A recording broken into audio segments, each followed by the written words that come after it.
I saw the lineup, I saw Mazraoui. I was thinking, sometimes when they bring up the lineup, sometimes the graphics, they make mistake with the graphics in place where you put in. I was thinking probably is it 3 at the back, maybe, or is it that they made a mistake in the graphics? And when they started the match, I was like, come on, what is happening here? It's mistake like that make you question somebody's ability and question the person's motives in playing that game. Why would you have an Eriksen and then you play a Mazraoui in that position? It doesn't make sense for me. Why would you have a Martinez in the side and you prefer to play him on the left fullback rather than alongside the lead, given that this Lindelof guy is an X factor in the side, in the sense that he makes flimsy mistakes. Look at the goal that they conceded in the... Bully the player off your position and you're letting him run freely. Now let's get it started. Let's get it started. Play ball! 3 points in 3 games for Manchester United in the Europa League this season. They have scored 5 goals and conceded 5. Now Ten Hag is still in trouble in the result he's getting in the Europa League, especially in the Europa League. Yesterday, it was the same thing. After going 1-0 up, now that equalizer came from Fenerbahce to draw that game 1-1. Okay, guys, if you look at that game, Man U created some few chances, but the talking points there is that he started Mazraoui as a number 10. How do you make of that and his tactics for that game? Same old Ten Hag. Every day we get new opportunities to question his decision making. Every day we question his coaching ability. Every day we question the fact that he's still on the job at Manchester United. I'm sure a couple of Manchester United fans will be livid with Ten Hag. You've gone 3 games in the Europa League, 3 draws and 5 goals scored, 5 goals conceded. 1 step forward, 1 step back, always with Ten Hag and Manchester United. I think he's just stalling the inevitable, which would be him leaving the club sometime in the future, so that somebody else who's ready to take the club forward can come in and take the club forward. This is Manchester United's worst start to European competition. If you go back a couple of seasons, you see that Manchester United, it's been a long time since they won in Europe, Yeah, I think it's crazy. No, I think it's 11 games. They just won 1 game in European games. 1 game in 11, which means it's spanning from the time they lost 2 seasons ago. Because last season they finished bottom of the table. 6 games finished bottom of the table. Imagine that. Then 2 seasons ago was when they won last. Imagine that. So let's say the group stages of 2 seasons ago was when they won last, and they've been playing draws ever since then. And last season, whenever they went top of the match, win 1 match, like we were seeing against Bayern Munich last season, when they were winning against Copenhagen, when they were winning, they went on to lose that game 4-3 or draw. And the draw against Copenhagen and Bayern Munich was 4-3, 5-3 lose for them. And you ask yourself, why go up to win and not reserve your side to defend your lead? You get? And now in the current season, this season now, we saw them give away 2 goals lead against Porto. You get? Now giving away 2 goals lead against Fenerbahce, you're coming up against a side that is good enough in getting attack. They're good. They have an attacking side. They have a good attacking forward. And you're going in to score a first goal. And the instruction was you didn't take off. I don't know why Victor Lindelof will start as a defender in your game. You're trying to give him game time. I understand this. You have other defenders. I've seen Grandpa Evans do better than Victor Lindelof in defense. I've seen Grandpa Eriksen do better than any other midfielder in midfield recently in this season. Now you play a Mazraoui in front of him. Now it didn't even make sense to anybody. Like when the lineup came out and before the match, he said he was the graphics mistake. No. We see he said it before, because when we saw the lineup, you didn't really see the lineup in terms of what it is on paper. You saw the list of players that would be playing. I say, why would he be playing 5 defenders? Yeah, I saw the lineup actually. No. At first, when they released the statement, it was 5, the list of players. Then maybe after like 10 minutes, you see the lineup properly. At first, you saw the lineup, the list of players that will be playing, and you're asking yourself, you're seeing 5 defenders on this list. How come? Then when the full format on paper formation comes out, you see the Mazraoui in front of Ugarte and Eriksen. You're asking yourself, Eriksen should be the one in front of these players. Common sense. At least, okay, we see that we are seeing, all of us, common sense is telling us we are seeing 5 defenders. You're going to defend a lot. Then maybe you ship in some of these defenders to play as an inverting fullback, or inverting fullback, yes. Then maybe Eriksen will have the freedom of roaming up front. That was what was in everybody's mind when we saw the list. Then all of a sudden, we saw the formation on paper, and it was, what's it called? Ugarte, Mazraoui in front. of Eriksen, and you ask yourself, what's wrong with this man? He's experimenting with tactics, and in his press conference, he said something about he's seen him play in that position because he knows how to run into pocket spaces. I agree. You've seen him play somewhere for 5 minutes or 9 minutes in a game all his life, and you have a player on the bench who's played in that position for all his life. In Amad Diallo, you have a Marcus Rashford who could play in that position. You can even play Zeski. Zeski say is 9.5. You can even play Zeski behind in that position. Holland if you want to do it. So John, that's Mazraoui's experiment. How do you even see? Because yesterday nobody could believe it. When I saw the lineup, I saw Mazraoui. I was thinking, sometimes when they bring up the lineup, sometimes the graphics, they make mistake with the graphics in place where you put in. I was thinking probably is it 3 at the back, maybe, or is it that they made a mistake in the graphics? And when they started the match, I was like, "Come on, what is happening here?" It's mistake like that make you question somebody's ability and question the person's motives in playing that game. Why would you have an Eriksen and then you play a Mazraoui in that position? It doesn't make sense for me. Why would you have a Martinez in the side and you prefer to play him on the left fullback rather than alongside the lead, given that this Lindelof guy is an X factor in the side, in the sense that he makes flimsy mistakes? Look at the goal that they conceded in the... Bully the player off your position and you allow him run freely. You couldn't have done that with Licha, or you couldn't have done that with the Elite. That's another reason why I fought him again in picking Lindelof in this match. If you wanted to bring him in, at least bring him in the second half after you've won the game comfortably, and you cannot put him in, at least let him get maybe 10 or 20 minutes of game time. But then if you ask me, surplus to requirement at Manchester United, and I wouldn't have played him. Even for the life of me, I wouldn't have played him, So, but this is down to the coach's selection. Is down to the coach's selection, and then this is one scenario where he is totally inexcusable, because it's his starting lineup. He chose those players.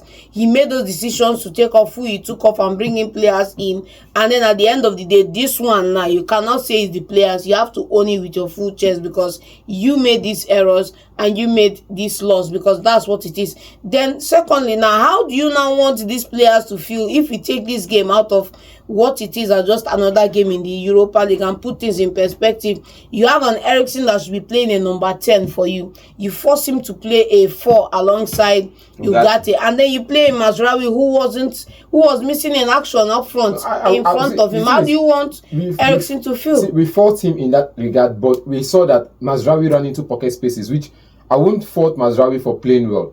I won't take away the intelligence of Mazraoui there, because now Mazraoui played a good game. He got on the goals because he was the one who actually, his run made the chance for the goal. Him taking that pass and giving it to Zeski, and Zeski leaving it up, setting up for Eriksen to get the goal. Now you see that was a good build-up play from Mazraoui, running into pocket spaces. We know he can do that. But Eriksen, on the other hand, is a CM, not an AM. You get, he runs, he is in charge of building up play. I would disagree with you on him being a CM. Now he builds up play from the back. You get, he's the one that comes to the defense line to take the ball off the defenders and progress it forward. Now, while Bruno Fernandes is up front doing his work, but Bruno Fernandes is not around, you give this man the shouts to perhaps move forward. Now, in this game, I wouldn't say, okay, fine, look at the way it is. Players are injured, no defenders to take over the place. Victor Lindelof should be playing in midfield. So when he makes a mistake, now look at it now. Where he look at John Stones. John Stones is playing in defensive midfield. Not that he's playing as a CM. When there's no defensive midfielder, John Stones playing that position. So when you give Victor Lindelof chance to play in the defensive midfield position, when he makes a mistake up front, you know there are defenders at his back to cover for him. Now you get the point. He can play there. Then after 60 minutes, you take him off and bring in the Casemiro, because you want everybody to play. Definitely, that's what you want to do. We understand that you want everybody to play, but at some point, you don't need to play some players that they will play in a position that will hurt you and your game plan. Okay, let's talk about. Let's move on from Ten Hag, because if you look at the selection, it's always controversies here and there. Him starting Mazraoui was a surprise for everybody. It didn't work. Something about tactics. Keep saying that if you get your tactic, if you worked, everybody will praise you. They will praise you. But once you have a draw or you lose a game, people will going to look at those kind of mistakes that they will now start telling you. Soon as I started this, soon as I started that, he did that experiment. It did not work. They drew that game. But let's talk about Fenerbahce, because Fenerbahce Jose Mourinho actually built his team to play on a counter, and they got that goal. That lovely header from Enesri got them that 1-1. What do you make of Jose Mourinho and his Fenerbahce team? Do you think that getting a draw from Manchester United is a good thing for them, that they can progress well in this Europa League? Well, getting a draw against Man United doesn't really tell the full story. That's how we have reduced Manchester United too. It doesn't really tell the full story, because we know Man United played well. On the ball, Man United were good. On the ball as well, you saw they missed a couple of chances. They missed a couple of chances. You saw Rashford let his chance go back in. But now let's talk about Jose Mourinho's team. Now you have a Fred and a Bright Osayi, our Nigerian brother there. You have a Sofian Amrabat. These players were top notch in midfield. Amrabat didn't miss a tackle. Fred went on many tackles but missed some of his tackles. But Amrabat never missed a tackle, never got on interceptions, was there to bully defenders, was always on Ugati's case. Was trying to bully Ugati off the ball, was always making runs in a place that Marcus Rashford couldn't make a successful dribble because he's always covering up for the player Marcus was up against. And Bright Osayi, on the other hand, was coming forward, got a penalty claim that wasn't given. Now, if you ask me, that was a Bluetooth tackle, and it was supposed to be a yellow card for diving because no contact was made. Yeah, I saw that too. Now, Bright Osayi was challenging, and I think that was the point where Mourinho got the red card because he was shouting at the referee and was telling the referee to go revisit or visit the VAR. You get, for that tackle, there was no contact. If you look at it clearly, but Mourinho, I think he said some words to the fourth official that made that got him a red card. And you see, Mourinho is this kind of player this kind of coach that he always does something that puts him up front in the head. What's it called? Front page.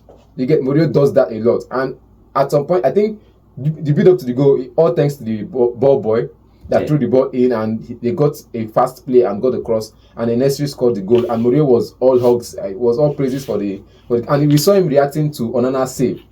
You get, Nesri also missed a clock. So they both teams missed plenty of chances, but I won't take away the fact that Fenerbahce was a good side on the night. What do you make of Jose Mourinho? And Jose Mourinho is I like talking about him because for me, he's the special one. He's going to be the special one till football ends because we know him as being the special one. That interview he did, the first interview he did with when he became a Chelsea manager, that he said that I'm a European champion, I'm the special one, and he has been special even though he fell off from grace a little bit. But him taking this Fenerbahce team, what do you make of it? Do you think that he can fight to win? Because he came close to winning that trophy with Roma, he didn't get it. He won the conference league with Roma. A year later he tried with the Europa League, didn't get. Do you think that now he's playing with Fenerbahce that he can actually take the one step forward to win that trophy? You can never rule Jose Mourinho out of winning titles, out of winning silverware, be it the Conference League, the Europa League, or the Champions League, or be it domestic honors in the Turkish Superliga. You can never rule him out. I felt yesterday, having seen that game, that Jose Mourinho has not yet finally assembled his team at Fenerbahce. He's still going to need a few pieces in place, because if he had it yesterday, it would have been a clear victory for Fenerbahce. But Manchester United escaped with a draw, and they need to go back to the drawing board. Jose Mourinho, on the other hand, needs to finalize that 11 players, that is first team, needs to finalize with a few key players in a few places. He doesn't have enough. He doesn't have enough. If he's going to be pushing for the later stages of the Conference League or the Europa League, if he's going to be pushing for the later stages, I don't think he has enough. So he needs to go back and build his team. Jesse has been winning games in the Turkish league.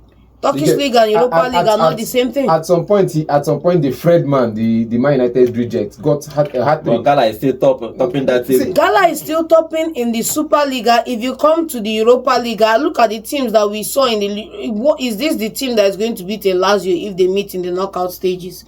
Is this a team that is going to beat all the other teams in the top 8 of the Europa League? I think not. So he still has his work cut out for him. He still has to find his own strategy to win. And at the end of the day, when he has a better squad, then you can see a lot more domination. I understand that, because if you look at their league table, they are still 17. They are actually 4th on the table, which he's trying to build. I think his first season in Turkey, so I think it takes him time to build teams. You take time to build your team. So he's been winning games. That's why I said he's been winning games, though he's not really in the top, because you're coming to rescue the league away from a Galatasaray, Besiktas, who has always been in the conversation. There are many teams always been in the conversation. So you're coming in as a third person, perhaps the third person in the conversation, and you want to be like the Atletico Madrid. Let's use the Spanish La Liga for example. You want to be the Atletico Madrid that is trying to rescue the trophy from the Real Madrid and Barcelona's. I think even in Turkey, I think it's Gala and Fenerbahce. They are the it's Gala, Fenerbahce that